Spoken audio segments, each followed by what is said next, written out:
வணக்கம். ஓஷோ உலகம். ஓஷோ நம்மளை சுற்றி இருக்கக்கூடிய ஒரு உண்மையை தன்னுடைய நூலில் சொல்லியிருக்காரு. அது எப்படிப்பட்ட உயர்ந்த விஷயம் அப்படின்றது எனக்கு படிக்கும்போது தெரிஞ்சதுனால அந்த விஷயத்தை உங்களிடம் என்ன என்பதை நான் கூறுகிறேன். என்ன அப்படின்னா, இப்போ நம்மளை சுற்றி நிறைய பேர் மேடைகளை போட்டு அப்படியே நிறைய பேசிக்கிட்டே இருப்பாங்க. அரசியல் விஷயங்கள்லேருந்து பல விஷயங்களை பேசுவாங்க. அவங்க பேசும்போது நமக்கு அவங்க எந்த அளவுக்கு பேச்சாற்றல் உள்ளவர்களாக இருக்கிறார்கள் அப்படின்னு நினச்சி நம்ம பாராட்டுவோம். 1 மணி நேரம், 1 1/2 மணி நேரம், 2 மணி நேரமெல்லாம் பொதுக்கூட்டங்களில் அரசியல் தலைவர்கள் பேசி நம்ம கேட்டு அப்படின்ற மாதிரி இருக்கு இல்லையா? இன்னும் சொல்லப்போனால் இந்த பேச்சாற்றல் இருக்கக்கூடிய மனிதர்கள் அப்படின்னு இருக்கு இல்லையா? அவங்க பொதுவாகவே தலைவர்களாக ஆக வேண்டும் அப்படின்ற மாதிரி மனசுக்குள்ளே நினச்சி தான் செயல்பட்டு கொண்டு இருப்பார்கள். இந்த பேச்சாற்றல் என்ற அந்த தகுதி இருக்குல்ல, அதை அடிப்படை தகுதியாக வைத்து கொண்டு மிகச்சிறந்த அரசியல்வாதியாக மின்ன வேண்டும், ஜொலிக்க வேண்டும், கோடிகளில் மிதக்க வேண்டும் அப்படின்ற மாதிரி மனசுக்குள்ளே நினச்சிக்கிட்டு அவங்க செயல்பட்டுக்கிட்டு இருப்பாங்க. ஆனால் எல்லாருமே அப்படி அரசியல் தலைவர்களாக ஆகிவிட முடியாது. வெறும் பேச்சாற்றலை மட்டுமே வைத்து கொண்டு அரசியல் தலைவர்களாக ஆகிவிட முடியாது. அரசியல் தலைவர்களாக ஆக வேண்டுமென்றால் பேச்சாற்றல் என்பது அவசிய தகுதிதான் என்பது ஒரு பக்கம் இருந்தால் கூட அதையும் தாண்டி இன்னும் பல தகுதிகள் தேவைப்படுகின்றன. அந்த தகுதிகள் கொண்ட மனிதன்தான் அரசியல் தலைவராக மின்னுகிறான், ஜொலிக்கிறான் அப்படின்றதான் உண்மை. அப்படி நினைக்கக்கூடிய மனிதர்கள் எல்லாருமே அரசியல் தலைவர்களாக ஆக முடியாமல் போனாலும் கூட அவர்கள் மிகச்சிறந்த பேச்சாளர்களாக, சொற்பொழிவாளர்களாக கட்டாயம் ஆவார்கள் என்பதுதான் உண்மை. அரசியல் தலைவராக ஆக முடியல அப்படின்னா என்னென்னா, ஒரு மிகச்சிறந்த பேச்சாளராக இருப்பாங்க. அப்படியே 1 மணி நேரம், 1 1/2 மணி நேரம் மீட்டிங்கில் பேசுவாங்க, பொதுக்கூட்டங்களில் பேசுவாங்க. அவர்களுடைய அந்த பேச்சாற்றலால் கவரப்பட்டு, காந்தமன ஈர்க்கப்பட்டு அவர்களுடைய ரசிகர்களாக நீங்கள் ஆகி விடுவீர்கள் அப்படின்றதான் உண்மை.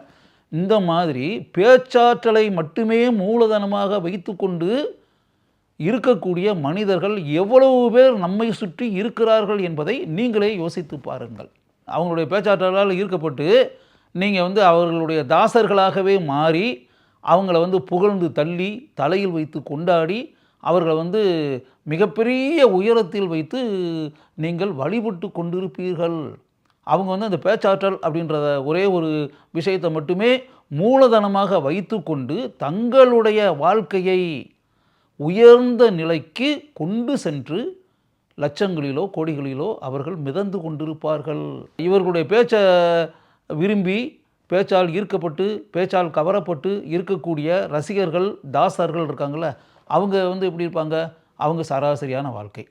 அவங்க அப்படியே கூலி வேலைக்கு போய்கிட்டு மாத சம்பளம் வாங்கிக்கிட்டு அன்றாடம் காய்ச்சிகளாக இருந்து கொண்டு சராசரியான வாழ்க்கை வாழக்கூடிய மனிதர்களாக இருந்து கொண்டு நீங்கள் அப்படியே தான் இருப்பீங்க. ஆனால் நீங்கள் புகழக்கூடிய, வழிபடக்கூடிய, தலையில் வைத்து கொண்டாடக்கூடிய அந்த பேச்சாளர்கள் தங்களுடைய அலங்கார பேச்சுகளை மூலதனமாக வைத்து கொண்டு எங்கோ உயரத்தில் பணக்கட்டுகளுக்கு மத்தியில் வாழ்ந்து கொண்டு இருப்பார்கள். அதுதான் இப்போ நடந்துகிட்டு இருக்கிறது. நம்ம சுற்றி எப்படிப்பட்ட மிகச்சிறந்த சொற்பொழிவு ஆற்றக்கூடியவர்கள், பேச்சாளர்கள் இருக்கிறார்கள் அப்படின்றத நீங்கள் பொதுக்கூட்டங்கள்லையும் பார்க்கலாம். தொலைக்காட்சிகளில் எப்படியெல்லாம் பேசுகிறாங்க இந்த பேச்சாளர்கள் அப்படின்றதெல்லாம் நீங்கள் பார்த்துக்கிட்டு தானே இருக்கீங்க. அந்த பேச்சுக்களால் எந்த அளவிற்கு நீங்கள் உங்களை இழந்து அவர்களுக்கு பின்னால் அணிவகுத்து சென்று கொண்டு இருக்கிறீர்கள் அப்படின்றதெல்லாம் யோசிச்சு பாருங்கள். இப்படிப்பட்ட பேச்சாளர்கள் தங்களுடைய பேச்சுக்களால் சாதித்தது என்ன அப்படின்றத யோசிச்சு பாருங்கள்.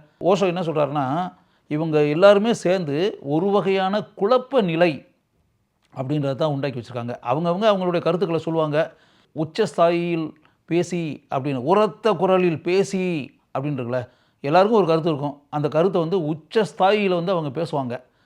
அதாவது நம்ம மனசில் இடம் பிடிக்கக்கூடிய அளவிற்கு இப்படி மேடைகளில் முழங்கக்கூடிய பேச்சாளர்கள் அனைவருமே தங்களுக்கு என்று இருக்கக்கூடிய கருத்துக்களை உரத்த குரலில் பேசி முழங்கி சொற்பொழிவு ஆற்றி ஒட்டுமொத்தமாக இதை கேட்டுக்கிட்டு இருக்கக்கூடிய நமக்கு, இதை பார்த்து கொண்டிருக்கக்கூடிய நமக்கு எது உண்மை, எது பொய், எது சரியான கருத்து, எது தவறான கருத்து, எதை நாம் பின்பற்ற வேண்டும், எதை நாம் நிராகரிக்க வேண்டும் அப்படின்றதெல்லாம் தெரியாமல் போய் குழப்ப நிலைக்கு ஆளாகி மொத்தத்தில் அருமையாக பேசக்கூடிய இந்த பேச்சாளர்கள் அனைவருமே உலகத்தையே பைத்தியங்கள் இருக்கக்கூடிய மருத்துவமனையைப் போல இந்த உலகத்தை ஆக்கி விட்டார்கள் என்பதுதான் உண்மை அப்படின்ற மாதிரி ஓஷோ சொல்கிறாரு. அவர் என்ன சொல்கிறாருன்னா, இந்த பேச்சாளர்களுக்கு இந்த நன்கு பேசக்கூடிய இந்த ஆற்றல், நன்கு